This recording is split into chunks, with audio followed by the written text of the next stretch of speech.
We're back for episode 3 of the Fishbowl Hockey Podcast, recapping the World Juniors with Dan Nadeau, who was also my guest to preview this year's tournament. And if you watched that episode, you already know Nostradamus has nothing on Nadeau. Dan hit the nail on the head with many of his insights from Canada's goal-scoring struggles to the United States repeating as gold medalists. Dan, he wanted to be wrong about Canada's woes, resulting in another quarterfinal exit. But he was right about the Americans being the team to beat again. So without further ado, Happy New Year, Dan, and welcome back to the show. Thanks, Larry. Yeah, Happy New Year and Merry Christmas to you and whoever's watching this today, I guess, when we publish it. But I hope you had a good holiday. I know had some family time and got to sort of enjoy the World Juniors for a couple games there anyway, as a Canada fan. No doubt, yeah. There was it started off okay, and then definitely went into a downward spiral. But where should we start with pumping your tires? Obviously, congratulations to the Americans for winning gold as back-to-back champs for the first time ever. But with both of us being Canadian, I guess we kind of have to start there and where it all went wrong for Canada. So the TSN panel was debating that obviously in the fallout of the tournament. With James Duthie becoming the quiz master again and posing this question. So I thought I'd give you a chance to weigh in and as maybe a starting point. But the question was, when did Canada lose the World Juniors? And there's four options. Was it A, at selection camp with all the snubs? Was it B, against Latvia? Obviously, the getting upset in the shootout, first ever loss to Latvia, and losing Matthew Schaefer as a top defenseman in that game. Was it C, against the United States? Obviously, the big New Year's Eve rivalry game that dropped Canada to the third seed. Or was it D, against Czechia, the quarterfinal deja vu?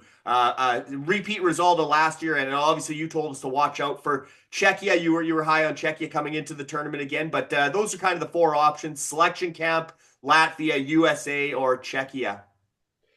Um,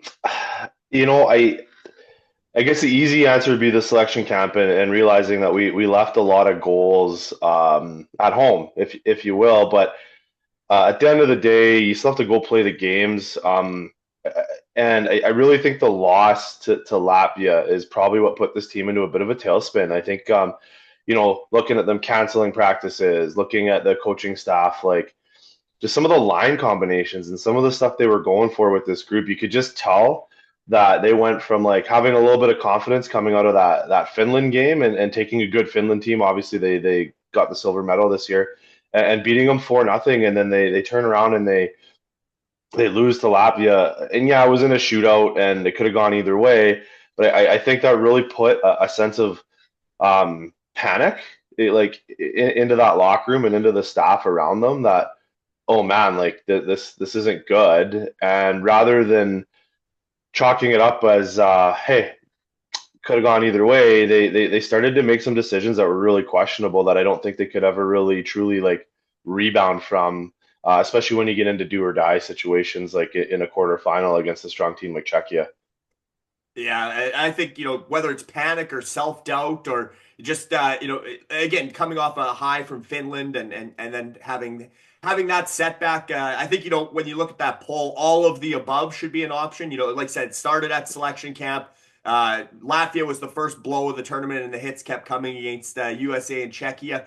For me, I have to agree, though. I think the TSN turning point was that stunning loss to Latvia, and even the even bigger loss from that game was, in my opinion, losing Matthew Schaefer to a broken collarbone on what was a really strange collision with the crossbar. It looked like he would have had time to react. He was kind of watching his rebound, and even then, it looked like kind of a harmless, ran into the net and kind of a laughing off situation. And then all of a sudden no one's laughing because he's out for a few months with a broken collarbone. And he was certainly emerging as Canada's top defenseman, showing why many scouts and public lists have him at number one in their draft rankings for this year. So losing to Latvia and again, giving up, and blowing two leads there too. It was 1-0, 2-1, and giving up those power play goals. That's where the penalty trouble started. But for me, the big loss was Matthew Schaefer, but just maybe break down that loss as well.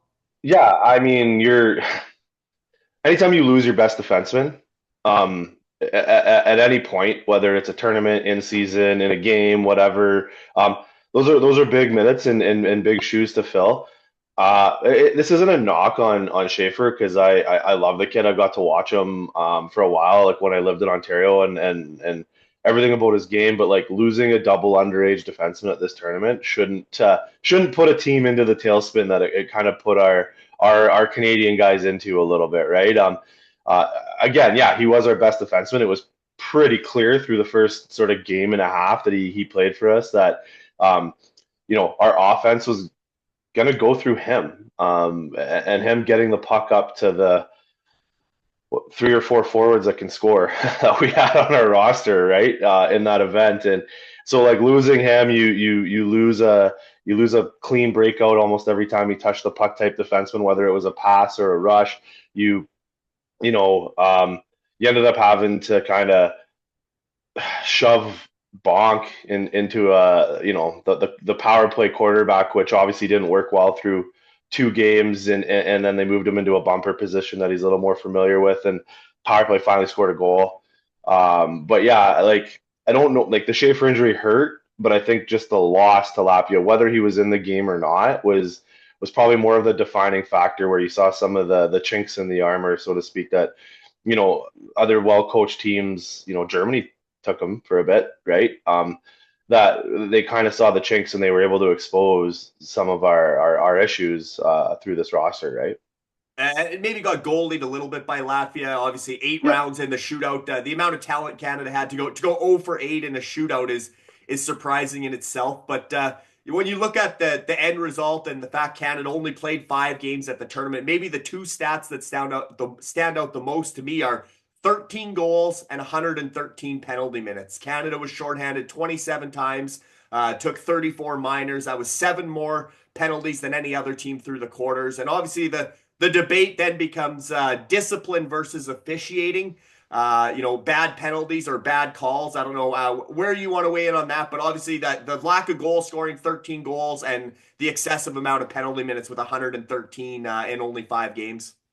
Yeah, so when you're struggling to create offense, the last thing you want to do is be shorthanded for the amount of time that the Canadians were and that the team was.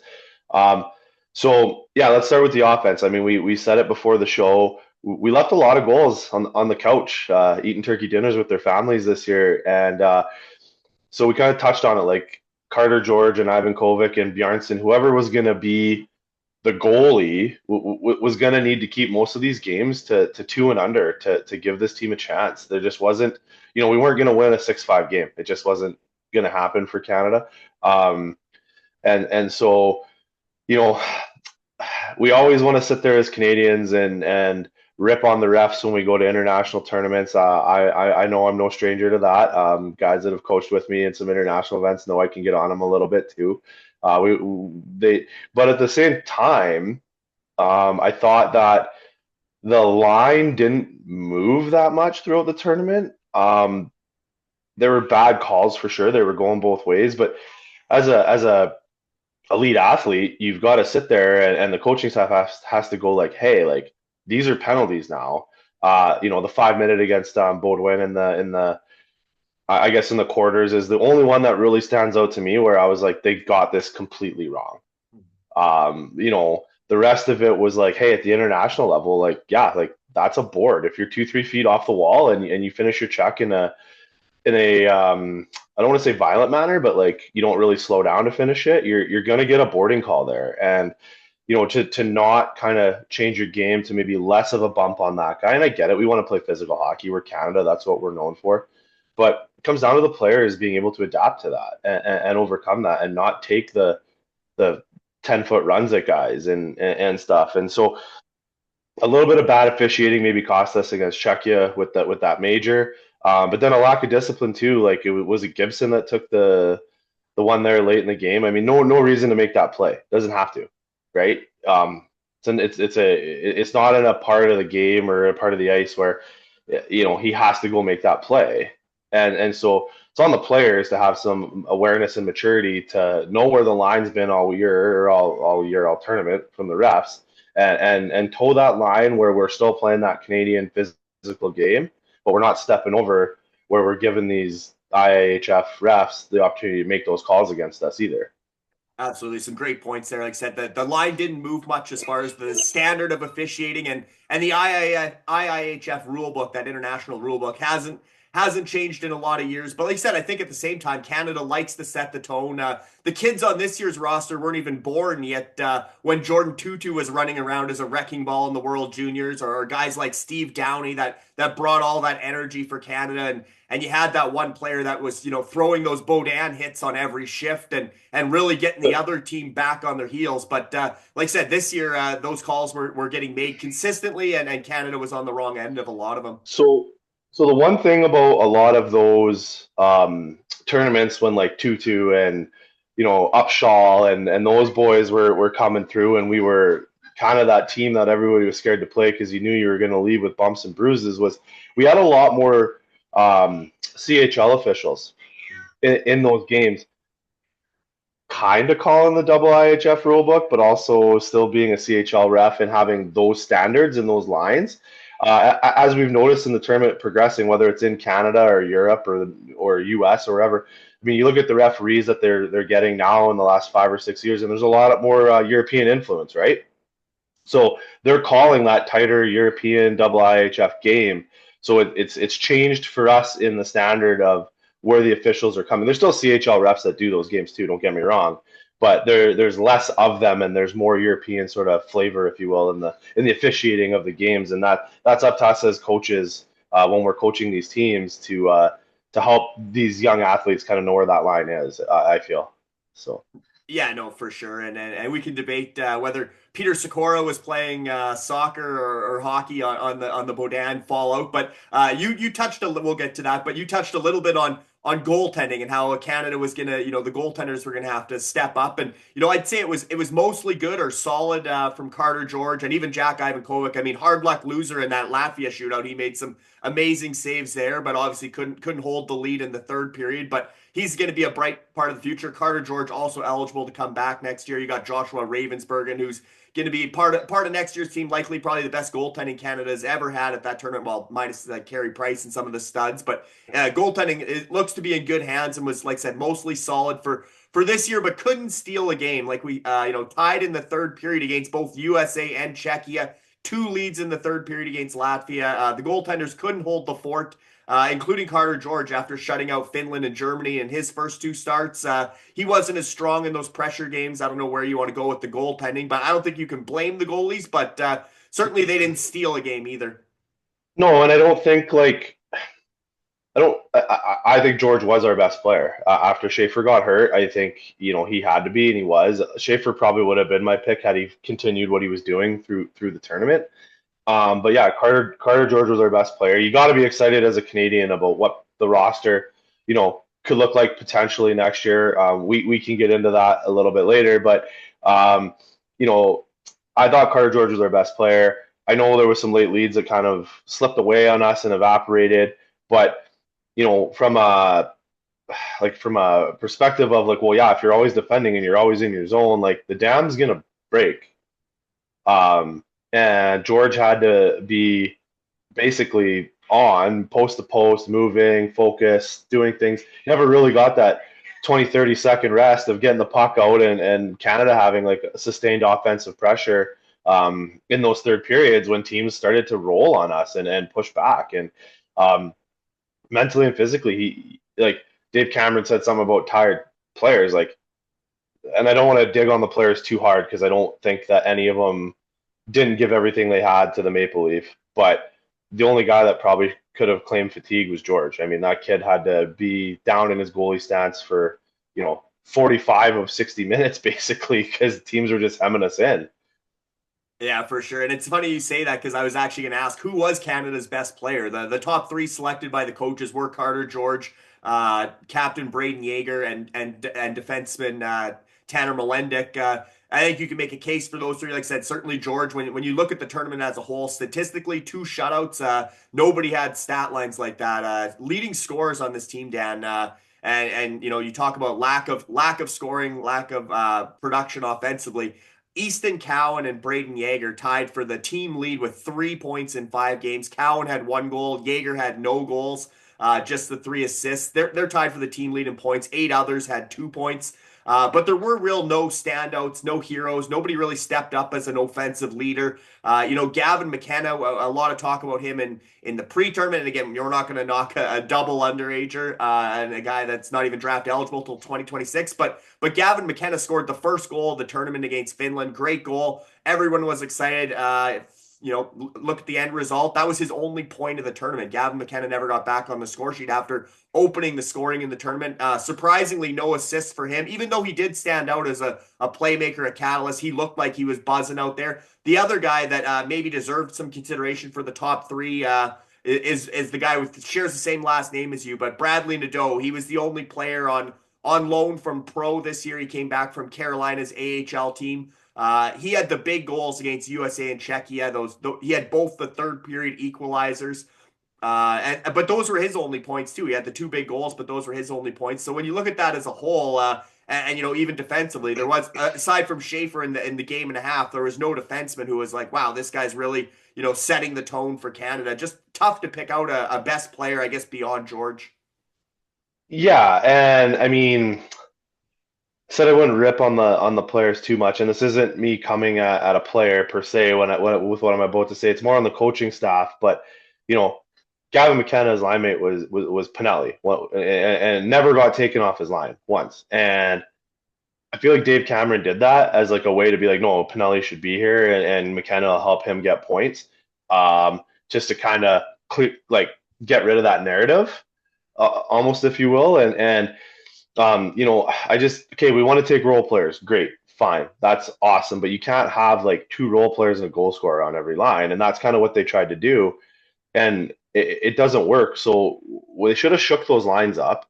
They should have got McKenna, Jagger, and Nadeau maybe going, or like a Richie, Martone, Rakoff line, like things where there's like three sort of catalysts that are offensive playing together, and you get those guys out there, and then when you need to give them a breather, you get your Pinellis and some of the other guys, Baudouin, like guys like that together over the boards, and you basically just are like, you guys are going to shut down this other team for Easton Cowan, guys like you guys are going to, here's your role. You're not going to let Edward Salah score goals. You're not going to let whoever, Hudson from the U.S., get a clean breakout every single time he touches the puck. Like, this is your role, and then these other two lines, you got to get us points now. But we're going to give you all the ammunition to do it. And I just felt we were square pegging, round holing a lot of guys into spots to try to help them, but it also hurt, a guy like McKenna. Like, if you put a guy like McKenna with a Jagger or like a Nadeau more consistently, things like that. Like, Jagger's a shooter. Guys, people in Moose Jaw will tell you, like, the kid could shoot a puck, but he never really got that opportunity because he never got the puck. So I just felt that there was like too much of a making sure there was a role player or two on every line rather than just going like straight firepower, straight defense. Let's go. I was going to bug you about that. As I say, it could have been a different story in this tournament if you would have showed Jagger one better shootout move last summer when you were working with him, because he was one of the shooters against Latvia. I was really hoping he'd pull through and we could give you all the credit for that one. But definitely, I think when you look at who did you expect more from? Somebody might say, well, Jagger was the captain and he's on the third line. But again, that's a coaching decision.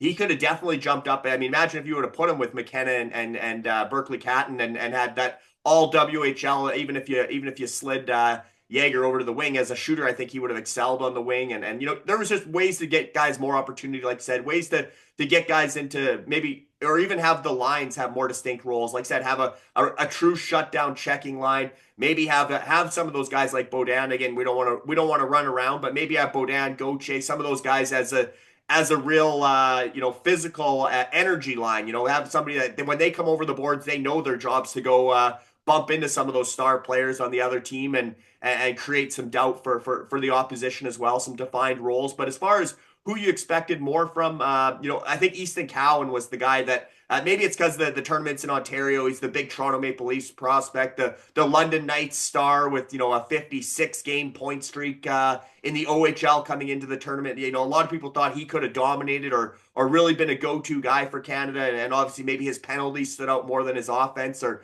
sort of just the way he got. I mean, he tried to be the emotional leader. He tried to be that Ryan Leonard role for Canada, and credit to him, but obviously he didn't have the impact that he would have hoped or that a lot of Canadians maybe expected. And he did have a ton of opportunity for only 1 goal and 3 points. He was on the top line all tournament, top power play. Berkeley Catton, another guy, so much talent, and he had some good shifts, but he ended up finished the tournament down with only 1 assist, which is pretty unfathomable for the fact he was playing with McKenna a lot of the tournament. And just, Berkeley Catton, I think him and McKenna and a guy like Parker Martone, like you mentioned, those guys could have a big revenge tour at next year's tournament in Minnesota. But even guys like Callum Ritchie and Jet Luchenko, guys that started the season in the NHL, they only had a couple points each. And really, Ritchie didn't have a great tournament considering he was the number one center technically on the depth chart a lot of the tournament. And then on defense, Sam Dickinson obviously has the tough break where he puts one in his own net against Czechia, gloves one in off the backboards. But in general, that period against Czechia when Canada was down 3-1, Dickinson really struggled. And I thought he would be the guy that would step up when Schaefer went down, and he never really did. But for you, who were some of the guys that maybe had potential to be the offensive leaders or stepping up that didn't in this tournament? Like I said, like it's hard for me to really put this on the players. The roster was what it was. Again, we've gone over this. We beat the snubs to death in Canada, right? I mean, through all the group chats you and I are in with hockey, and anyone else we talk to, we're like, but the roster was the roster, and I don't know that I would expect like more from guys. Like, okay, so as a coach, right, myself, when I coach my teams, my job is like I'm in the youth leagues still. So my job is to develop players, but then also like try to win games, right? And so at this level, you're trying to win every night. Like Dave Cameron's got to try to win that every single game. Every single game in a short tournament is game 7. Because if you lose one or two, you might not even get to the quarterfinals, or B, you get a really tough quarterfinal match. So you wanna win every game so that you're getting a lesser opponent. Although we've learned now that the hockey landscape's changed, there's not really an easy opponent anymore for Canada. Every country's good that comes to these events. And I just don't feel that the coach put the players in a position to find success. So you're asking a player who isn't a 40, 50, 60 goal scorer to go on the first line and produce points. Well, he's not going to do it. And so again, you put players on the ice in moments, in games where that they're going to excel and they're going to find success. So, and it sounds weird to say because these are the top 25 kids from each country of their birth years or their under 20 years, whatever, per se, is kind of the thing of the event. But like, you can't take like your 25th best player in your country and go put him up against the number one kid from Finland and expect results and success every single time. So I don't put this on the players saying I expected more from the players. I expected more from the adults in the room making decisions and around them to put these young athletes in a position where, the rabid hockey fans in Canada that are trying to blame all the players like an Easton Cowan or Dickinson for putting it in his net. Like, it's not fair to those kids. They're still kids. I get it. They're elite athletes and they're almost in the NHL, most of them. But that's on the adults in the room for not putting these guys in a better opportunity to find success in what they truly excel at in these games. Again, the snubs that weren't there, fine. But the ones that you had there, I don't think those athletes were put in a position to find success, in my opinion. That's fair for sure. And I know you mentioned the snubs again, and we talked about all the guys, just the guy, even a guy like Ethan Gauthier as a returnee, no points in this year's tournament. Matthew Cataford, I think he scored a goal, but I can't remember a strong shift that stood out. Cole Baudin, barely noticeable aside from the controversial major penalty, and not to keep barking on Luca Pinelli and whether or not he was overplayed or Dave Cameron was trying to justify his spot on the team by pinning him to Gavin McKenna and Berkeley Catton. But definitely, obviously that was Dave Cameron's captain from the Ottawa 67s, a player he trusts and believes in. or even a guy like Tanner Howe, who, he had a pretty good tournament, I thought, Tanner Howe, but when I look back at it, would I still take him over fellow WHLers like an Andrew Crystal or a Riley Height? If, Howe played a lot with Braden Yeager throughout the tournament. Could have Crystal or Height had more success, especially Height with the chemistry they have from their minor hockey days with Braden Yeager. But again, like I said, this all comes back to the adults in the room, and starting with Al Murray and Peter Anhold, and Brent Seabrook, who had a big hand in picking that roster with some influence from head coach Dave Cameron and his staff. But throughout the tournament, you mentioned, you touched on it, and this was something that the media, especially the younger media, really took note of and started questioning was, no practice and no morning skates, canceling practices, morning skates, barely getting on the ice, as far as developing that chemistry. And I know, to take an NBA or Allen Iverson, we're talking about practice, but we are talking about practice because it is when you lose out in the quarterfinals, you got to analyze the tournament as a whole, as well as, like I said, the deployment or the line combos. Dave Cameron seemed to ignore the chemistry that existed. Parker Martone and Carson Rakoff, they're line mates in the OHL, and they have great chemistry. They put up a ton of points together. Gavin McKenna and Parker Martone, yes, they're both underagers for this tournament, but they killed it together at U18s. They set records for most tournament points for Canada. They never played really a shift together. So if we are playing the blame game, Dan, how much blame are you assigning in percentages between the management selection process, the coaching, and the players? What's your breakdown if you're going based on 100% blame game? Oh man, I would say 60%, 75% on management and selection process, in my opinion, and 25% the rest of it's squarely on Cameron. At the end of the day, once you've built your roster, the kind of the buck stops with him. And yeah, like missing practices and game day skates and stuff. And he's like, well, there's no systems for tired players. Like these are 18, 19, 17, 16-year-old elite athletes. They're not, if they're tired, why? How? I mean, these guys play every other night in the Western League or they're the OHL or the Q. Basically, they play a 72 game or 70 game schedule, whatever it is now. I think they shortened it a bit, maybe 60 something. Like, they're not tired, man. And okay, if they're a little bit tired or banged up or under the weather or something like that's happening, then don't go run a bag skate flow drill style practice. Go work on your power play that hasn't scored in 2 games. Go work on some offensive zone entries and work on some slower, more tactical, methodical things as a coach that like every practice doesn't have to be a bag skate where these kids are coming off drenched in sweat and they're tired and they did some cardio. Like we were struggling to click. So go run 45 minutes of power play and have a nice, slow, easy tactical practice and get these guys used to each other's habits and things that they want to do. Like to not take advantage of having the ability to go do that, like that, it's absurd to me. Like and then he said something about you can't bench players in a short tournament. No, you can and you should because it is a short tournament. Like if you're playing game 7 for me, Fish, and you're -3 in the first period, but you might not play the second and third. Like I'm sorry, like we got to win, and and I just think we had this like wrong mentality a little bit with it, and I don't want to say like we babied the players because I wasn't around the room, I wasn't in the locker room, so I'm just speaking on like things that I potentially would have done. We don't obviously know all the ins and outs, but your game day skates and your practices don't have to be leg burners. They can be tactical practices, and that's what I would do anyway in short term competition.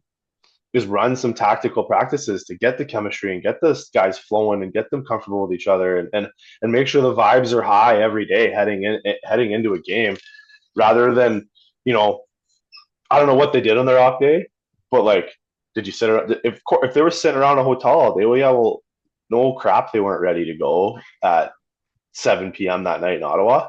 And I think that opens the door to overthinking it too. I mean, I'm sure that the kids would have loved to have been on the ice. That's where they have the most fun. And like I said, I think that the word you said there that stood out to me was vibes. I don't think this team had a lot of vibes at any point in the tournament, especially after that loss to Latvia. So I think getting on the ice, getting that confidence up, confidence, chemistry, and maybe most importantly, the fun and the vibes.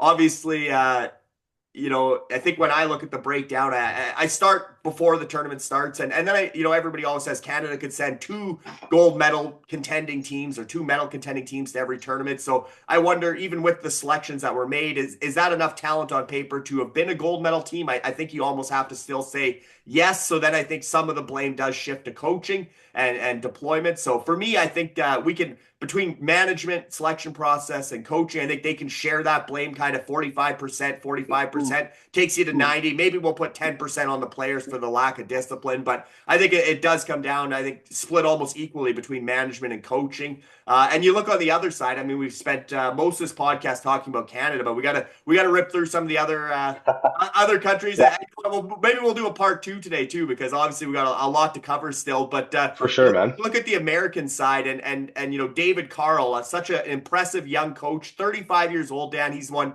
2 NCAA championships, 2 gold medals at the World Juniors. I mean, he's putting together quite the resume to be the most coveted NHL coach when he's ready to make the jump to the NHL. Obviously relates really well to today's player, great communicator, as well as a good strategist, good in-game adjustments. He can has a good feel for the game.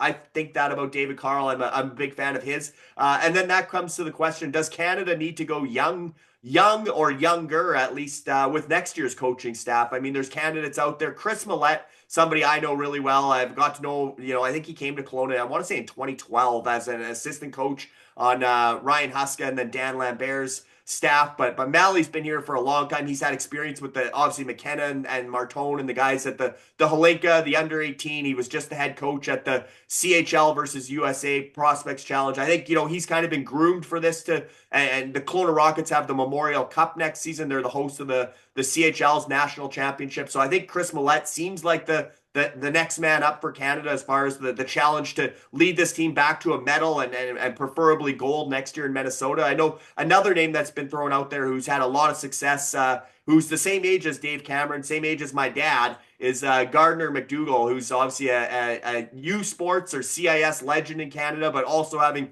a lot of success in the CHL with St. John, and he's won Memorial Cup there.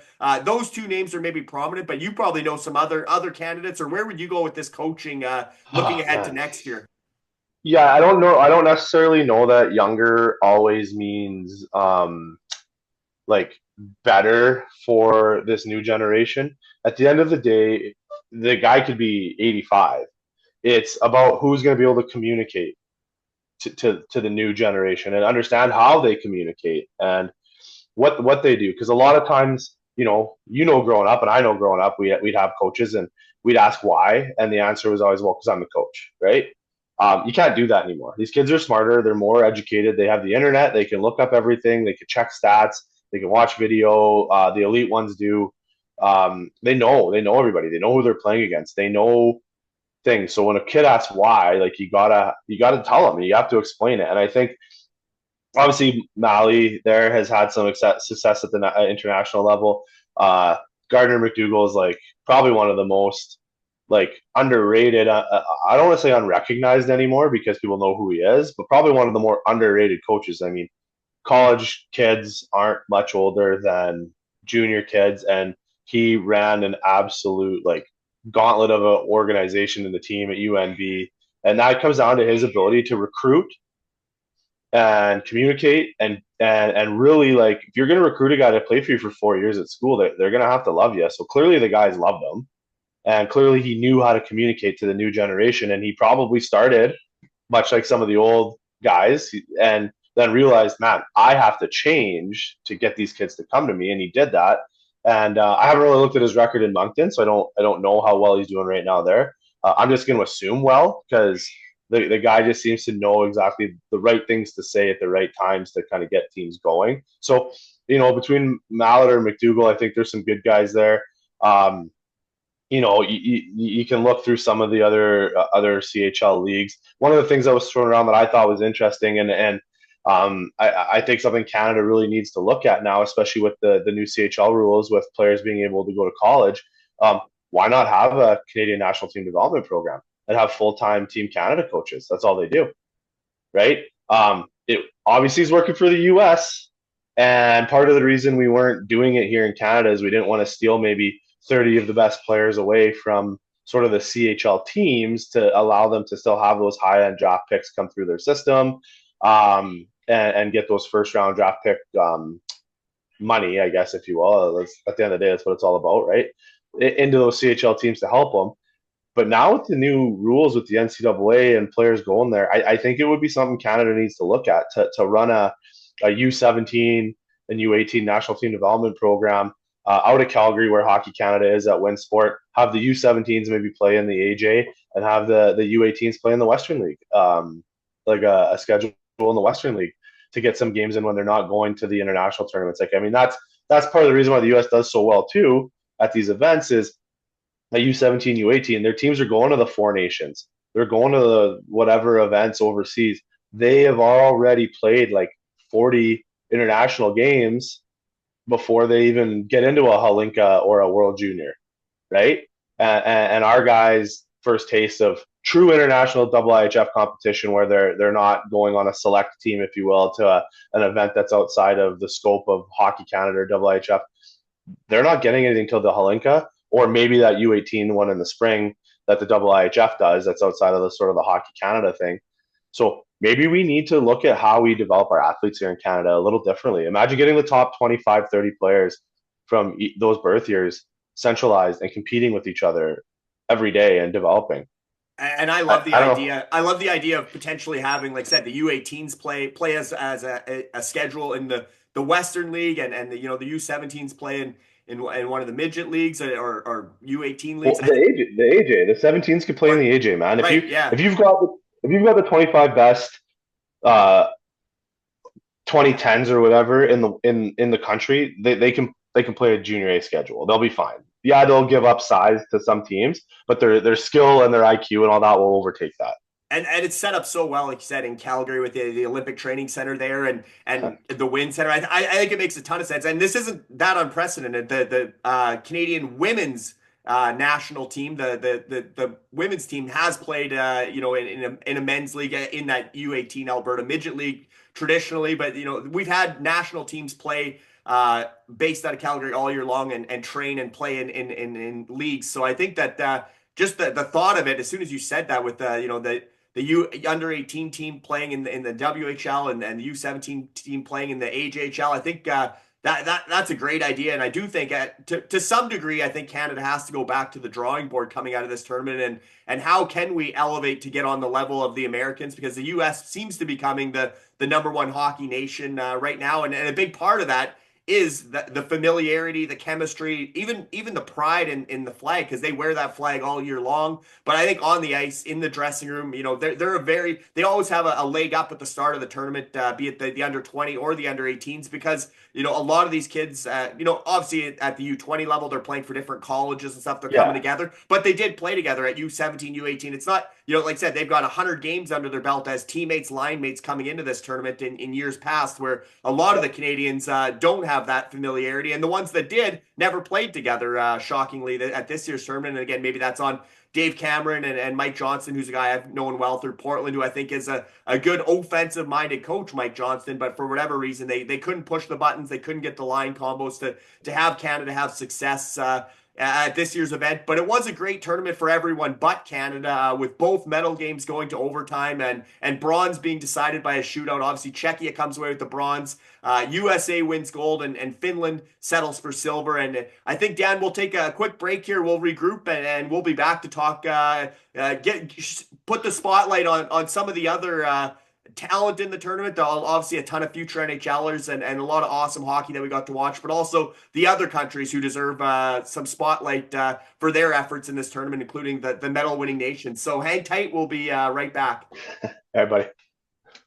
All right, Dan, time to shift gears and recap the rest of the World Juniors. Believe it or not, there were 9 other countries involved in this year's tournament. I think we beat Canada's result to death, or as much as we can. There's not much more we can discuss as far as whether Luca Pinelli should have been riding pine or pinned to Gavin McKenna. We've kind of broke down everything Canada's tournament from all angles. But let's start at the top with the defending or reigning 2-time Repeat champions, the Americans. Obviously, David Carl, we left off talking about him, but just did a masterful job as Team USA. Obviously, they avenged a 4-3 overtime loss to Finland in the group stage, kind of flipped the script in the final to win by the same score with Teddy Stiga, of all players, getting the golden goal. That was his only shot on goal in the entire tournament, Dan. Teddy Stiga, the overtime hero. USA rallied from a 3-1 deficit. Again, just really showing a lot of pride and character to complete that comeback in overtime. But talk about the American team. Who stood out for you? Obviously, guys like MVP Ryan Leonard, their captain, and all the way down to guys like Cole Hudson, who was the top D in the tournament, and Z Byam also had a terrific tournament on defense. But maybe just talk about the Americans in general. Yeah, Teddy DiBiase, Stiga there. Hey, the $1 million man, one shot, one goal for gold. What a way to end the tournament for that young fella. Yeah, I mean the U.S. We touched on it a bit. They're built to win from the get-go because of the familiarity with each other. I mean, you saw it right away from the pre-tournament games right into the round robin. There was chemistry, there was cohesion, there was a passion lit in those guys to do something that the U.S. has never done, and that's go back to back, right? First team to do it. Nobody else can say they've done it. These kids climbed a mountain, um, and they did it. And you know, when you get into those moments, it goes back to the adults in the room. And I think Carl just once again did a job of keeping those guys in the moment. Nothing got too big, nothing got too little for them.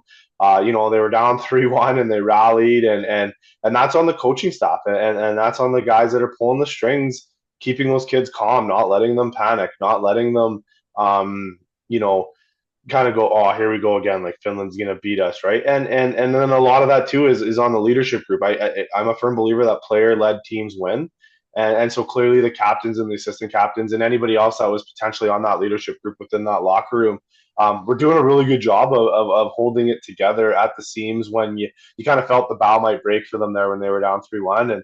And you know, selfishly I wanted Finland to win because of a connection that we'll probably touch on later. So you know, and the rivalry with Canada, naturally, if the U.S. can finish second, that's always better for us if we're not in the gold medal game. But hey, I mean, what does Carl have? 2 national championships at Denver and 2 gold medals. I mean, yeah, that team was built to win from the start. We knew it going into the tournament that all roads to gold were leading through the U.S., whether that was round robin, semis, or finals, or quarterfinals, whatever it was, we were going to get them in. Well, obviously not the quarters; we were in the same pool. But yeah, we just kind of knew that if you were going to win the gold, you were beating the U.S. somewhere. And yeah. And you called it. I mean, in our preview episode, you didn't hesitate in saying, you know, Team USA is still the team to beat. They are the favorites to repeat, and they lived up to it. And like I said, maybe that top line, we talked about it in the preview of the tournament, but they didn't disappoint.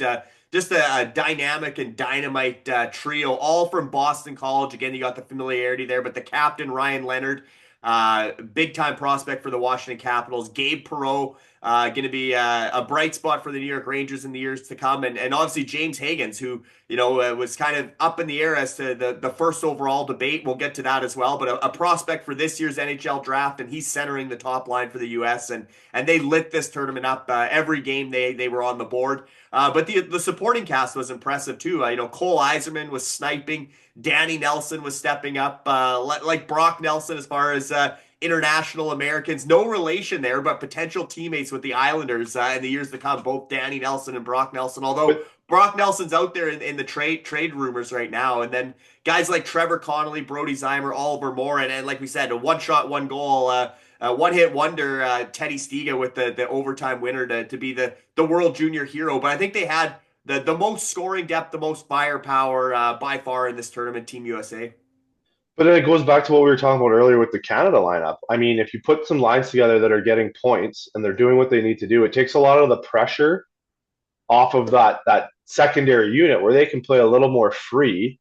And then you see the results, right? Because now there's a confidence and a swagger there that we can do what we need to do and we can go do things because line A, whatever line that is putting up points for us tonight, right? And I just found a lot of times it almost felt like Canada was playing to make sure they didn't lose, where every time the US stepped on the ice, they were playing to win. And when you're playing to win, you typically find success more often when you're going out on the ice trying not to lose. Like you're a little bit on your heels when you're trying not to lose. And USA was, I don't even want to call it on their toes. They were flying. Like they were on a hoverboard or something and they were going and they were gone. And that mentality shift for Canada probably happened after that Latvia game when that doubt crept in that now, we got to not lose as opposed to we're the team to beat, or we're gonna rise to the occasion and push the pace. I think you're right. I think Canada was back on their heels a little bit, and staying with the Americans. So I mean, we talked about the forward Yeah. group, but the defense was just as good. I mean, Cole Hudson. How about those Hudson brothers? I mean, Lane's Oh, having man. a Calder candidate season as a rookie in Montreal, and Cole comes out and leads this tournament in scoring, leads all players and I, skaters in scoring as a D with 11 points, 3 goals, 8 assists. In 7 games, these brothers, we can call them small all we want, but they're as skilled as it gets, and big bright future. Obviously, Lane's already showing it with Montreal, and Cole is showing it soon enough with the Washington Capitals. I believe it or not, I used to not have gray in the beard. And then I had to coach against both Lane and Cole Hudson in different events with different age group of teams I took over. And as a coach, like you're trying to figure out how to stop these two D men from just getting out of the zone every time. And so, okay, let's pressure the crap out of them. Well, no problem. They'll just get on their edges. They'll do some elusive maneuvers, and they slip the first forechecker, and they're gone. Okay, let's give them time, and let's just kind of clog lanes. Oh well, we'll just throw sauce over everybody's head to the far blue line, tape to tape. I mean, they're two really incredible talents.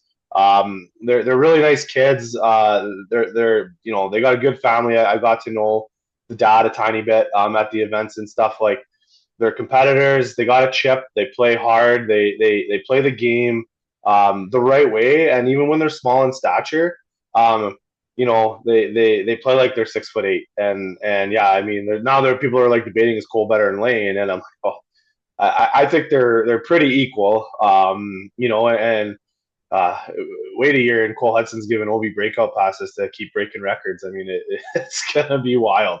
Yeah, if Ovi doesn't get that record this season, young Cole might be assisting on the On the record record breaking breaker. goal. Yeah, Yeah, he, I he could mean, be the top guy on that quarterback in that power play, teeing up Ovechkin one timers before uh, Ovi hangs them up for sure. absolutely. And you And look at just the before we yeah, go just ahead. before we slide away too from these All Star teams and stuff we're chatting about, that Rimpinen goalie was kind of brought to my attention after we talked. I was talking with Topias Heinenen's dad there, another connection of mine, and he's like, "Yeah, if this goalie plays like he's playing in La Liga, like we got a chance to win this thing, man." Yeah, because we were debating whether it was going to be Serinin or Rimpinen. They didn't really know who the goalie was going to be coming into the tournament. Yeah, Then he goes wire to wire as a starter, played every minute of every game uh, for Finland, and stood on his head. Even in the gold medal game, despite the loss in overtime.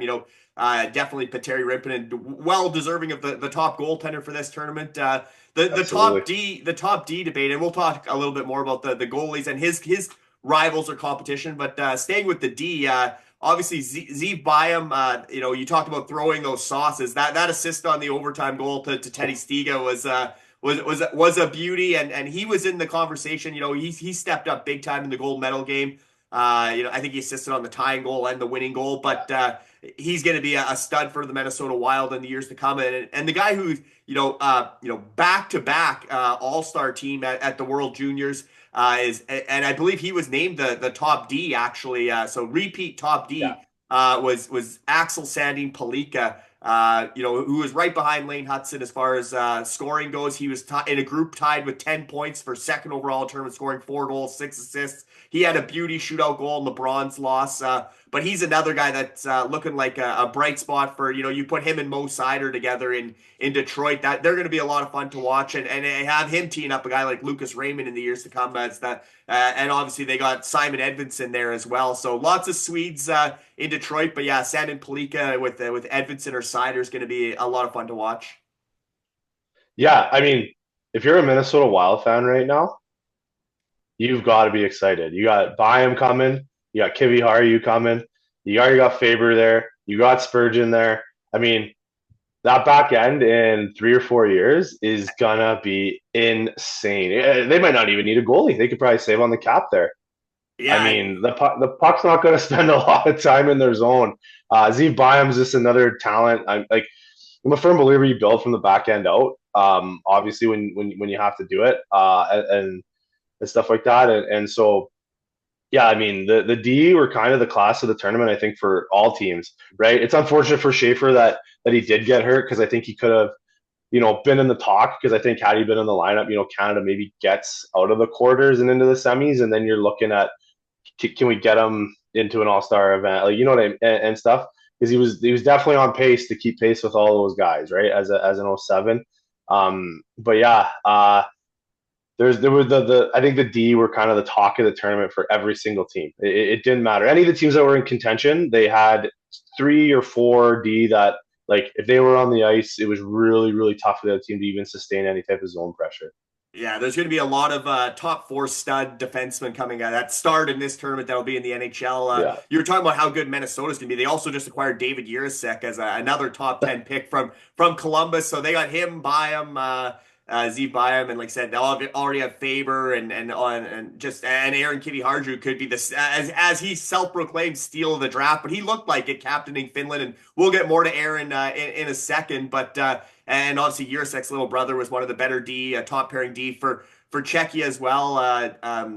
David being the older brother, and Adam being the younger brother who stepped up for Czechia as well. And I thought Czechia, maybe even better than Adam Jurek was his partner, Jakub Dvorak, who already playing Yeah. pro in Los Angeles' AHL affiliate there with Ontario Reign. But I thought Jakub Dvorak was a real man among boys. And that was my assignment. I obviously scouting with the pro hockey group now under Jason Bukla. And so we all kind of got assignments throughout the tournament. My assignment was to scout the Czechia defensemen and goaltenders. So we'll get into more about Czechia in a bit, but obviously Dvorak was a standout for me, as well as obviously Michael Horebel, who easily could have been the goaltender of the tournament as well. There's a few goalies that stepped up, but definitely can't take that one away from Petteri Rimpinen of Finland. But sticking, I guess, last thing on we're kind of crossing over from World Juniors to Yeah. NHL. But the other thing from Team USA, when you think about Ryan Leonard and Cole Hudson are both going to be Washington Capitals. Leonard is probably going to make an immediate impact in this season's playoffs, assuming he signs after the Boston College season is over. But what a player he is, and I think Washington will love him. You see him take the puck off his own stick into the nose, and it's funny. Mike Johnson on commentary saying, "I don't think his nose was broke before that," and then he touches it and it goes crooked. And just a hockey player, right? Ryan Leonard's going to be a great Washington Capital, as will Cole Hudson. But I just look at that Washington Capitals team and how they've really reloaded. Obviously, Spencer Carberry, Mitch Love, the coaching staff. There, you talk about some more young coaches that are good with players that are getting the most out of their team in Washington. But to see Connor McMichael stepping up, Dylan Strome, Pierre-Luc Dubois, those guys have found a home there. Some other guys that they brought, or guys they got, like Protas. The older brother Protas, who played in PA in the Western League, but he's almost got 20 goals this season. Andrew Mangiapane's found a home there, and then the next wave's coming with Ryan Leonard, Andrew Crystal, who probably should have been on Team Canada, or certainly could have helped the offense for Team Canada. Ivan Miroshnichenko, who's kind of the next Russian sniper for them. Now, obviously, doesn't shoot the puck like Ovi, but he's there. And then on the back end, in recent years, they've acquired Jacob Chychrun, Rasmus Sandin, and now Cole Hudson. So I just think a shout out to the Washington Capitals for having two of the stars of this tournament, three of the stars. One of their signed third rounders was Latvia's go-to guy, Eriks Matiko. So they had a lot of firepower. I think Washington had the best showing of any team, any NHL team, as far as prospects in the tournament. But a bright future beyond Alex Ovechkin when he's done breaking that record. Well, I think about that for some of these young guys coming up, like a Leonard or especially a Miroshnichenko type guy. It's like, well, we're gonna go learn from the greatest goal scorer of all time how to do it here for a couple years before he rides off into the sunset back to the KHL or whatever he decides to do, and what after he's broken Canadian hearts and took Gretzky's record, right? Um, so these kids are going to learn from the best goal scorer of all time how to continue to do it at the NHL level. And then you've got guys like Chychrun and like a Mitch Love type coach who's a really solid defensive style system coach to work with these young D like a Hudson and that on the back end of, like, here's how we do it at the NHL level, right? And so yeah, Washington did a great job of reloading here, even with some later picks and drafts because of the fact that they've been pretty successful, maybe save for the last couple of years. Um, but yeah, I mean, yeah, like that lineup is going to be something to look out for too. Again, you're projecting these guys 2 to 3 to 4 years away. Maybe Leonard's right away, like you said, when the season's over. You know, Hudson's gonna maybe take off like his brother did and just step in and do it. But like playing D is like one of the hardest things in the NHL, right? So we gotta sort of like keep our foot on the gas with these guys, but we also have to understand that there is a bit of a learning curve. But once they've learned, yeah, I think Washington's not really gonna miss a beat. They'll be in those playoffs all the time, and yeah, they're gonna be a fun team too to watch. So that's a very interesting. I didn't realize some of the depth of the prospect pool until you just kind of mentioned it there. So Yeah, and I know we'd like to see Connor McDavid hoist his first Stanley Cup, but at the same time, maybe we get to see another Alex Ovechkin Stanley Cup before his career's over, which you never would have guessed with obviously TJ Oshie and Nicholas Backstrom having their long-term injury situations. It felt like Washington was going to have to go into a rebuild, and instead they've reloaded on the fly, and now we're thinking maybe Ovi could get another cup before the end of his career. But shifting the focus again back to the prospects and the first overall debate, because that's always something that comes up at the World Juniors. Obviously we had Connor Bedard 2 years ago, played for Canada in the World Juniors, starred, went first overall. Last year, Macklin Celebrini, Canada lost out in the quarterfinals, but he was probably the best player in his draft year for Canada. Went first overall. He's having he's probably, him and I'd say Macklin Celebrini is probably the favorite for the Calder right now, even though he had an injury and missed some time. He's lighting it up. He's making the San Jose Sharks exciting again. And obviously, Matvei Michkov is making the Philadelphia Flyers exciting. Lane Hudson is a big part of Montreal's playoff push. But as far as this year's first overall debate, James Hagens at the start of the year was sort of the name, right? He was the Bedard Celebrini. Next up is James Hagens. Through the first half of the year, I mean, he's having success in college, but I think Matthew Schaefer, the fact he was the star of the Hlinka tournament in the summer, was by far the best player on either team in the CHL versus USHL Prospects Challenge, the new event they're hosting in replace of the CHL Top Prospects game. So I think Matthew Schaefer had a lot of momentum coming into this tournament. He was great in the pre-tournament games, great in Canada's opener, and until he got hurt. So I think he was right there. Even heading into the tournament, a lot of scouts started to put Schaefer number one and Hagens number two. Parker Martone, Parker Martone, yeah, he was out of the lineup for obviously maybe that's the young guy becoming the whipping boy for Dave Cameron, but he was healthy, scratched a couple games, came back in, scored a big goal for Canada. His only goal of the tournament, but certainly he's maybe the third. Maybe there's some separation there now between Hagens and Schaefer, Martone, Michael Misa, those guys down the road in 3-4, and Victor Eklund. I think he stepped up big as Sweden's top draft eligible guy. He had 2 goals, 4 assists, 6 points in 7 games for Sweden. Hagens finished with 9 points in the tournament, 5 goals, 4 assists. Schaefer had 1-1 in his 2 games, and as mentioned, Martone had the 1 goal in his 3 games. But I guess the bigger question, Dan, is how much stock do you put in a short tournament in a best on best showcase like this? well, yeah, because it is best on best. I think you definitely have to put a little bit of stock into it. Understanding like, hey, these guys stepped up in the biggest moment. Right. So you take their body of work in the CHL or the NCAA, and then you look at what they did when they came to this tournament, and just see who kind of stepped up, who stayed. Sometimes it's okay to just stay consistent in what you were doing too with your club team. And so like for me, yeah, I think Schaefer and Hagens have kind of solidified that 1-2. And then it just comes down to whatever team's drafting in that area.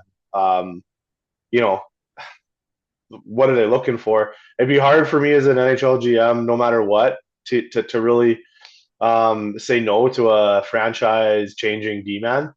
They don't necessarily grow on trees, and like I said, usually takes a little longer for a D man to develop and step in. But if you can get Schaefer um, coming in and playing minutes like right away as an 18-year-old, albeit probably on a weaker team, but learning the NHL game quickly and developing him. I mean, I think he's kind of proven that he's not a full step, but maybe about a half step above the rest of the draft class right now. with Hagen's kind of now Hagen's is more nipping at his heels than Schaefer kind of nipping at Hagen's heels, right? And um, not a bad consolation prize for anyone if you got to take the other one of the two. But I definitely feel, and this isn't me being Canadian bias or anything. I just feel Shafes has kind of just sort of taken that throne right now. Obviously, we have to see what it looks like when he comes back from injury. Hopefully, the injury doesn't affect anything that he was able to do on the ice. Collarbone usually heals pretty good. You're back to normal and you can do things. But if everything goes normal for him there, I think we're going to hear Matthew Schaefer's name first thing out of a GM's mouth at the draft. He's had a couple injuries in his draft year, but I don't think they're long-term concerns by any means. Like I said, collarbone heals up pretty well, and he didn't skip a beat coming back from the last injury to basically jump into that CHL showcase and dominate there. I was going to ask you, who are you taking first overall if the draft was tomorrow? You answered that with Matthew Schaefer, and I really feel like I have to agree. Even though Hagen's had a good tournament, and he's going to be probably I don't know if he's going to be a franchise type player like Celebrini and Bedard as far as a number one center in the NHL. I do think he'll probably be a really good number two center depending what team drafts him, right? If he ends up in San Jose, he's probably just behind Celebrini or a Bedard type thing. But I definitely think he's got that upside to be at least a point per game player in the NHL. He's going to rack up a lot of points. But like you said, I think Matthew Schaefer, the fact he plays in all situations, he can quarterback the power play, but he's got the physicality to him. He can rush the puck, he can pass the puck, he can shoot the puck. He's an all-around defender who's going to play 30 minutes a night and really be a cornerstone franchise guy. You look at a guy like Artem Levshunov, who went second overall behind Celebrini this year. I think Schaefer's on a completely another level as far as his ability to impact the game going forward. So definitely, if I'm a GM, even if I end up with the first overall pick and I have some studs on defense already and my D's looking good for the future, I think it's hard to pass up Schaefer. So I think we're on the same page there. And like I said, I think Martone, Eklund, those guys are kind of that next wave somewhere in the 3 to 5 with guys like Michael Misa and others that could rise in the second half of the draft year. But definitely, I think Schaefer and Hagen's, they didn't hurt their stock at the World Juniors, and they're still neck and neck for that 1-2 race. One guy who maybe didn't have the best tournament, Dan, is Trey Augustine, the American goaltender, which sounds funny, back-to-back gold medalist. He made the save he had to make in overtime. I know the U.S. had several chances, Rimpinen standing on his head, but Finland did get one chance off the rush, and he did make a save there. And when you look at it, he was still good enough to beat Canada and Czechia. Both those were 4-1 wins. So I mean, let's give a little bit of respect or credit to Trey Augustine as well. He shut the door on Canada and Czechia to get the Americans to gold, but he had some stumbles throughout the tournament. But definitely a guy that looks like he'll challenge Sebastian Cossa for Detroit's starting job in the years to come. And the Red Wings are going to have a much better tandem with Cossa and Augustine than the present with Cam Talbot and Alex Lyon, with guys like Ville Husso and Jack Campbell hanging around there. I think the future's bright in goal for Detroit with Trey Augustine joining Sebastian Cossa. Yeah, like Detroit's Nets should be okay with those two giants that they've drafted. Yeah, I mean, Augustine obviously struggled and let in some non-Augustine like goals, if you will, in some of the round robin games and stuff. I know one of the group chats you and I are in for hockey, someone was like, "Oh, well, barely gets any shots," but it's at the same time, it's like, okay, that's fine, but when you're at the pro level, like you're expected to make those saves, right? And you should be expected to make those saves at this level. Not going to knock the kid. I mean, they happen to everyone, and not worse for wear. So I guess the one thing that for Trey Augustine you may need to look at is staying in the moment in those games where maybe you're not getting 35, 40 shots a night.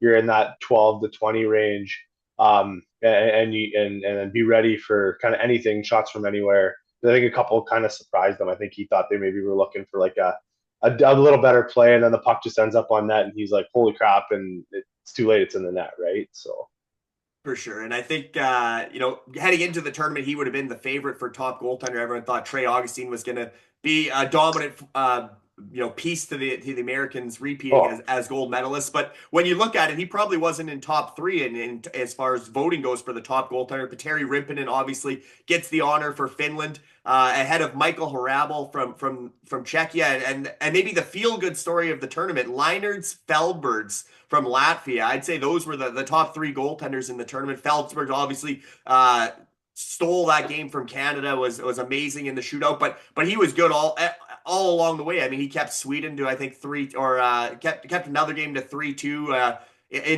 Sweden in the quarterfinals. He made 50 some saves there. Was standing on his head. But I think Feldberg's the feel good story of the tournament. And Hrabal, the goaltender I was watching the closest, being that my assignment was to scout Czechia. I think the Utah Hockey Club, I'm going to start calling them the Yetis, because I don't know what the holdup is on that announcement. We might get it this month, or in and around the Four Nations. I'm hearing they might announce a team name. I think it's got to be the Yetis, or the Yeti, I guess, without the S. Yeti is plural without the S. But I think the Utah Yeti can turn that crease over to Michael Hrabal as early as next season already. I honestly believe that.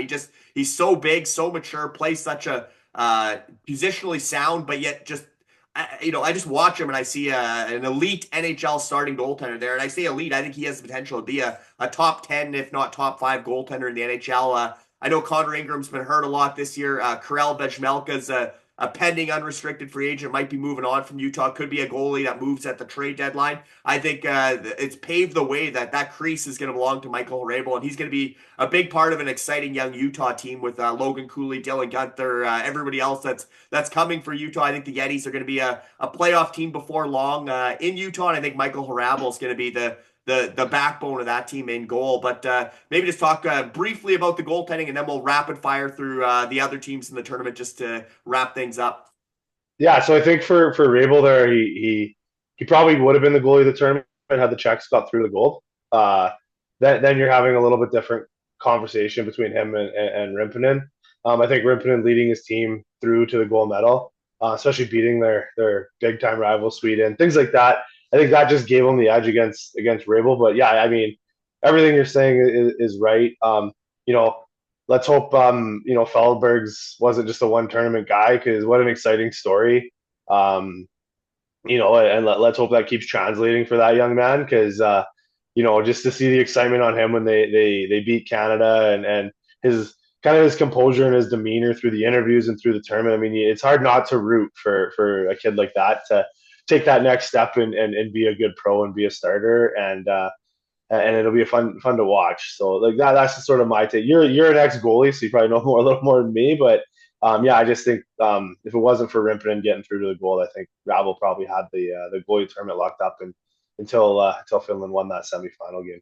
And so Petteri Rimpinen and Lainerts Feldbergs are two undrafted goaltenders. They've been through the NHL draft. Rimpinen's been through twice already. Feldbergs has been through once. Feldbergs is playing in the CHL with Sherbrooke in the Q. So I think a lot of people will be watching Sherbrooke down the stretch to see if he is a one-hit wonder or how it translates to his league play. But I think when you star on a stage like this, like Rimpinen and Feldbergs, I think they have a good chance of getting drafted in this year's in 2025. Just a matter of how high. Although again, Feldbergs is a bigger kid. He's 6'2", 6'3", but Rimpinen just at 6 feet. Even though UC Saros is below 6 feet, Dustin Wolf, I think he's listed at 6 feet, but he's not. He's below 6 feet. I was just gonna say, I think Saros and Wolf are turning enough heads in the NHL level now that some of the less cautious GMs, if you will, might take a late round draft pick on some smaller goalies just to see what they turn into. You know what I mean? Yeah, and Thomas Milic obviously starred for Canada at this tournament as a smaller goaltender. Winnipeg drafted him. They have Eric Comrie there as a smaller goaltender as well. So I definitely think those two, Rimpinen and Feldbergs have a good chance of getting drafted. And sticking with Finland, Dan, because they came close, put up a good fight.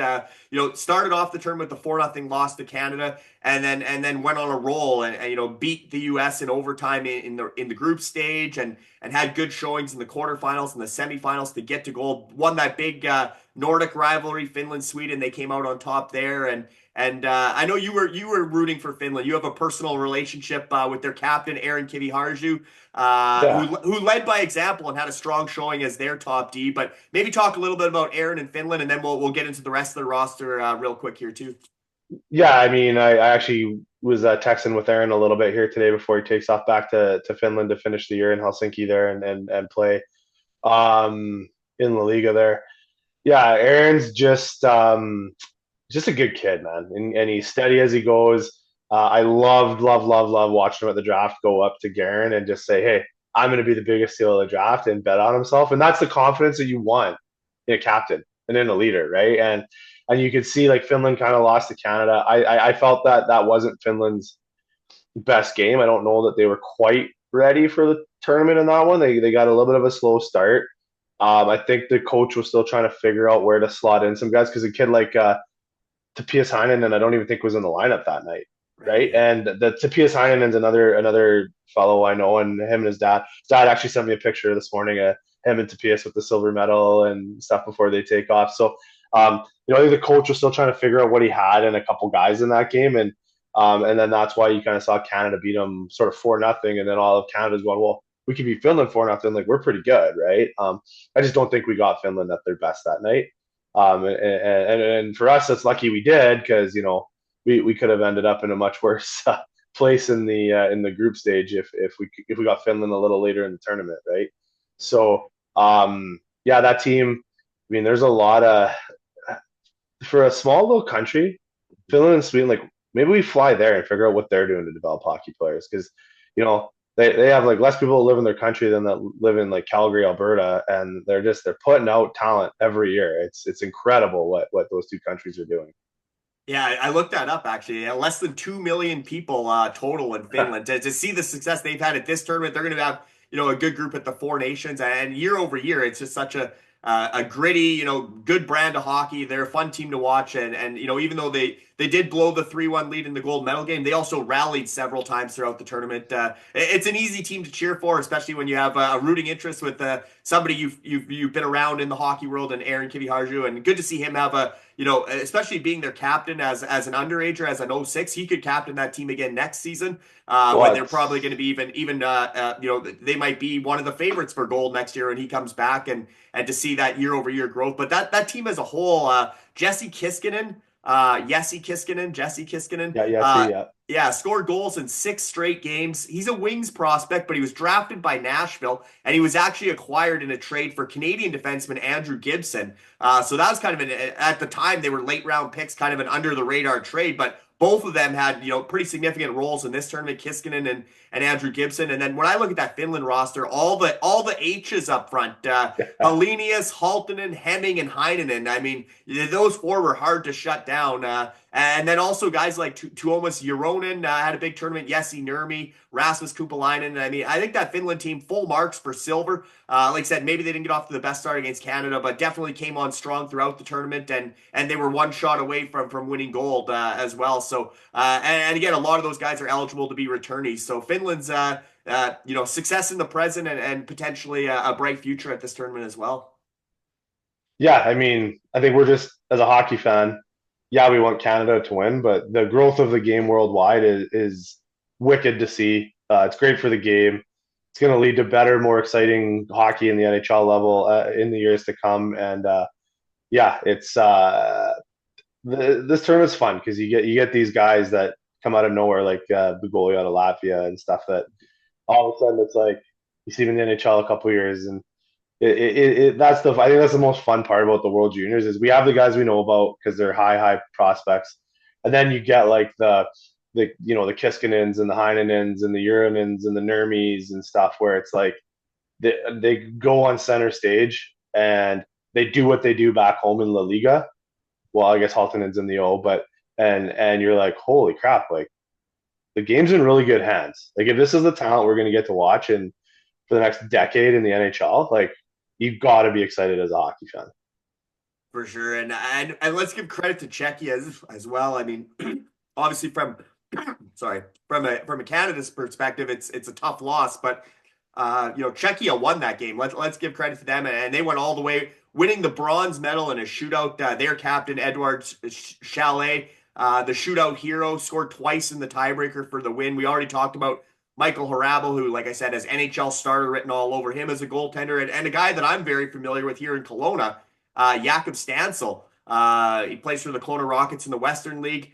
where I'm based, and he led the tournament in goals with 7, scored big goals every game almost, and he was the guy who scored the winning goal to knock Canada out in last year's quarterfinal. So back-to-back big tournaments for Jakob Stancil, but full credit to Czechia, who came to play, and a lot of people thought maybe that was an upset last year in the quarterfinal, or however you want to say it, but they were the higher seed going into this year's quarterfinal, and I don't think you can even really call that an upset. That Czechia, you said on the preview episode, Dan, you said that look out for Czechia, even though that looks like the quote unquote weaker group over there with Sweden, you're like, well, don't sleep on Czechia. They could go and win a medal, and sure enough, they did. But just a big, heavy team that was pushing the pace, and again, I think their size really helped them in this tournament, especially as the games were close. I thought both on the back end with guys like Dvorak, he was a real horse back there, but also up front with Stancil and Adam Jaco, who plays in Edmonton with the Oil Kings, where you're based.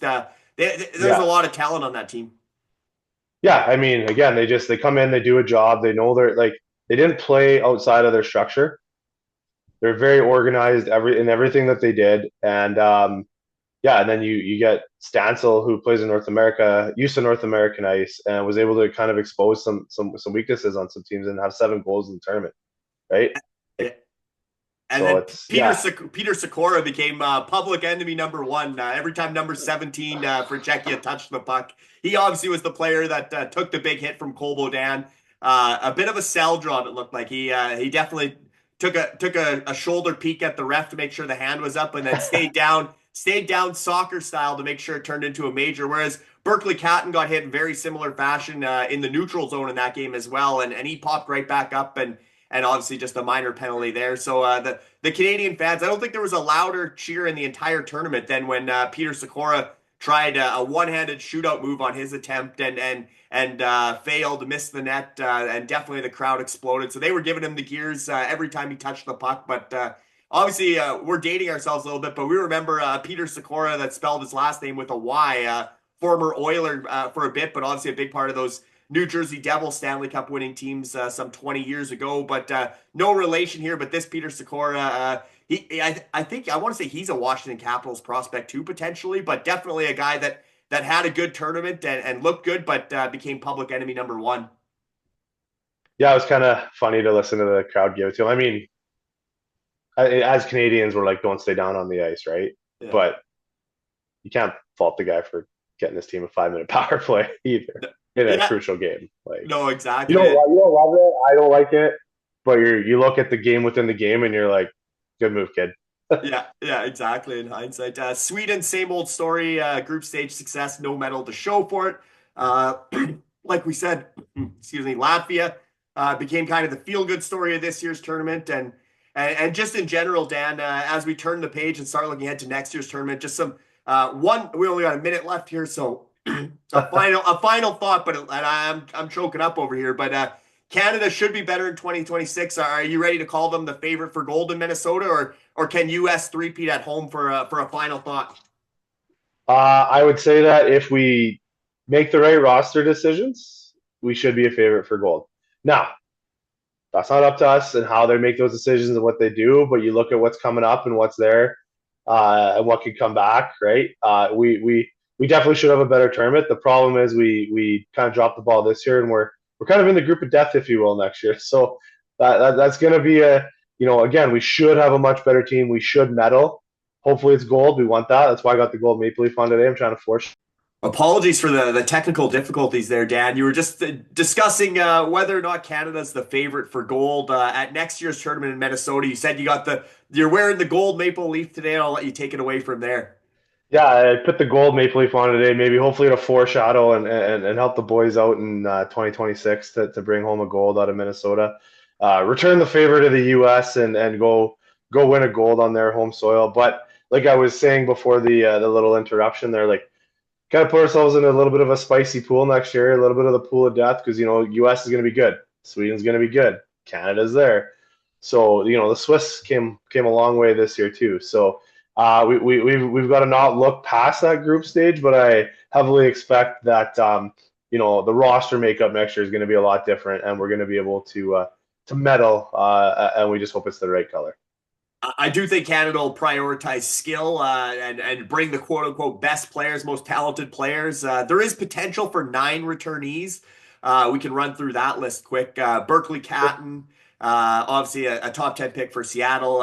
He only had 1 assist this year's tournament, but he's a candidate. He'll be either with Seattle or back. So if he doesn't make the NHL, he'll be back. As is the case with a lot of these guys. But Gavin McKenna, it's going to be his draft year, his big showcase. He'll be the consensus #1 overall prospect heading into next year's tournament. He only had the 1 goal to open this year's tournament. He's expected to be probably the tournament MVP, early favorite for tournament MVP next year. Parker Martone, he's going to be probably a top 5 pick this year. He's a big physical winger who's kind of got that pro body already. He's a mature kid. So will he be in the NHL or back? Debatable. Jet Luchenko, a guy who obviously played some games with the Philadelphia Flyers to start this season. Do they keep him next year? Is he back? Cole Beaudin, who had the big controversial hit, he's eligible to return. I believe he's a Colorado Avalanche second-round pick. Sam Dickinson, I think he was 11th overall to the San Jose Sharks after taking Macklin Celebrini. They came back with Sam Dickinson. Do the Sharks want him in the NHL, or does he have anything left to work on in junior with the London Knights? He's a maybe to come back. Matthew Schaefer might be the most interesting one. Again, right now probably certainly a 1-2 prospect for this year's 2025 NHL draft, and a guy that I think could step right into the NHL next year. And I don't want to say he's going to have a Cale Makar type impact as a rookie, but certainly as much of an impact as Lane Hutson's having in Montreal. So Matthew Schaefer is eligible to return for Canada. That might be wishful thinking, but I think both goaltenders will definitely be back, as far as Carter George and Jack Ivankovic, and as mentioned, Joshua Ravensburg likely joins them in goal. But with potential for 9 returnees, and a lot of the guys that weren't invited this year, guys like Tija Ginla, Zane Parekh, obviously Ginla had a hip surgery, but he'll be I'm going to come out and no surprise here. I think he'll be the captain of the Kelowna Rockets next season, the host of the Memorial Cup tournament. Big year for Tija Ginla before he makes the jump to join that talented Utah group we were talking about. But I think Zane Parekh, even though he liked the tweet when or the social post when Laffy upset Canada, I don't think Hockey Canada can hold that against him. I think Zane Parekh will be a big part of next year's team if he's not in the NHL with the Calgary Flames. The list goes on and on. Like you said, there's a lot of talent, guys like Caden Lindstrom, etc. Beckett Seneke, all those guys can be on next year's roster that were maybe considered, a lot of them were considered snubs for this year already. So I do think Canada has the potential to ice a better team and have a better shot at gold in Minnesota. Even though the U.S. Out on home ice for the three-peat, and like you said, that group of death, Canada, USA, and Sweden are all in the same group next year, along with Switzerland and Germany. Switzerland can bring back almost their entire roster. They had that kid, Dan, that we talked about. I want to say his name was Jonah Nuschenweiler or Nuschenberger. Yeah, Nuschweiler or whatever. Yeah. Yeah, his brother was the goaltender. His older brother was the goaltender for Switzerland. I don't know if he was an 05 or he can come back too, but the young guy, the next Nico Hischier or Nino Niederreiter, Switzerland's got some good young talent. The guy you shouted out from Steiner. Yeah, Lars Steiner. He had a good tournament. I believe he's eligible for this year's draft. He'll be a big part of that team next year, playing in the Q. So, and your other homeland, Dan, Germany. I mean, they had that Carlos Handel and some young guys that are probably going to get drafted this year or potentially get drafted. They'll be better next year with a bunch of returnees as well. They have a lot of returners in Germany. I think they kind of went that way, thinking or knowing like if we get into a relegation game against Kazakhstan, we should be okay to stay up. And then they're just going to be stronger next year, right? I think the team was totally built with maybe surprising guys next year in mind with that German squad when you're looking at the ages of the players they brought. Thank you to the McKenna family for making sure Gavin was born after September 15th. Hey, otherwise Canada would be losing both Schaefer and McKenna for next year, and it would look a lot different, right? For us, because they'd probably both be in the NHL. Yeah, we hope Schaefer's in the NHL as hockey people. As fans of Team Canada World Junior, we hope Schaefer is either loaned to us or doesn't make the NHL because he gets drafted to a team that's full of older defensive guys that they have to move out of the way. Right. Another interesting guy we'll obviously worry about next year, but you look at a guy like Malcolm Spence that's probably going to come into that lineup too. And so yeah, it's going to be a much different Team Canada. It's going to be a solid team, but again, are they going to pay the price for the falters of this year's team? And we hope they don't, but I guess we'll see when the puck drops on Boxing Day 2025. That's a good point about Malcolm Spence. If Parker Martone's not back, or Porter Martone, I don't know why I keep calling him Parker, but Porter Martone, got Parker in the head today. Porter Martone, if he's not back, I definitely think Malcolm Spence kind of fills that big power forward type winger role. I think Spence is there regardless. I think Yeah. what he brings to the team dynamic, that he's one of the locks, I think, for next year.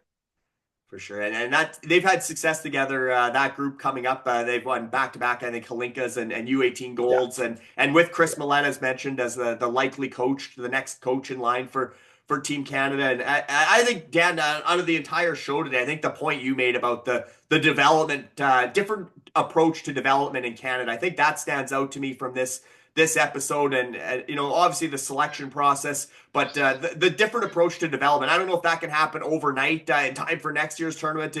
Probably not, to get U17, U18 programs going. But I think that's something that Hockey Canada really needs to evaluate and give some thought to. That a lot of times, if it's not broke, don't fix it. But it's kind of, is it broke? Because obviously we talk a lot about Hockey Canada, the off ice culture, but maybe now we need to think about the on ice product and how we develop these kids coming up and take some notes from the neighbors to the south.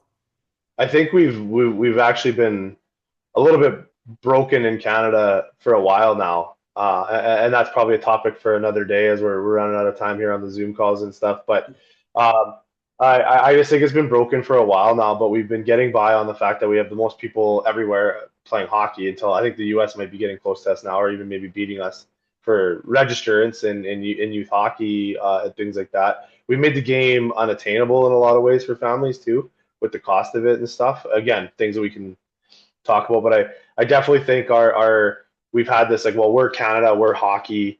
We've had this mentality for too long, and other countries are like, hey, do your thing, and we're going to catch you. And we haven't. Now we're counter punching instead of throwing the first punch. And I don't know. I was always told when I was in a fight, make sure you throw the first punch, because you might not get another one in. And so we're kind of counter punching now as Canada, and it's not a good feeling. I don't think we like it. I think as Canadians, we're very proud of our quote unquote unofficial national winter sport, and lacrosse is the official sport of Canada. But so I think there's a bitter taste in a lot of people's mouths, and where it starts and stops. That's not for us to decide. I'm not in those boardrooms, not making those meetings, but I think we've been broken for longer than just 2 years, and it's catching up to us now, and we're seeing the results of our, I don't want to call it arrogance, but maybe a little bit of a head in the sand mentality that, like, people won't catch us. Complacency is probably a good word. Yeah, right? That's probably the best word. We're the favorite every year, and so I think it just compounds year over year, the complacency. And now maybe I don't think we're in crisis mode, and maybe not a huge overhaul is needed, but there is sort of a sentiment of kind of that old boys club, or maybe open the door to new ideas and some younger decision makers in Hockey Canada, especially when you see the success of the Americans. And obviously we're looking ahead to the Four Nations tournament, where Sidney Crosby, Connor McDavid, they're going to try and reclaim this gold for Canada, or the big win at that men's tournament. But at the youth level, and certainly coming up in these U18, U20 tournaments, the balance of power seems to have shifted to the Americans. So as you said, there's a lot of topics there we can get into another day and down the road, as to the why and the big picture stuff with Hockey Canada and minor hockey in Canada, and affordability, all the other stuff. And again, the off-ice culture versus on-ice product, and where did it go wrong? But certainly for this year's tournament, a disappointing result for Canada to exit second year in a row. First time, we talked about first time US has ever won back-to-back golds. It's also the first time Canada has ever had back-to-back quarterfinal exits. So definitely a regroup for Canada heading into Minnesota next year. But I can't wait to preview that tournament with you, Dan. And maybe we'll get together for the U18 Worlds again, as well as some NHL and Four Nations, all the rest. We can never talk enough hockey, but we definitely we put in our time and put in our efforts today. So I really appreciate having you on the show, and you made a ton of good points again. So thanks a lot. Perfect. Well, when the Oil go on a deep playoff run, maybe we can do some live shows together. We'll get you back out to Edmonton, bunked up at Chateau Nadeau here, and we'll cheer on the Oilers and get some fish bowls going. both at both at the restaurants during the games and then on the podcast here. Sounds like a good time to me. I look forward to the NHL playoffs as well. But thanks again for helping me wrap up and recap the World Junior Championship for 2025. And stay tuned for the next episode of the Fishbowl Hockey Podcast. Thanks for having me, Larry.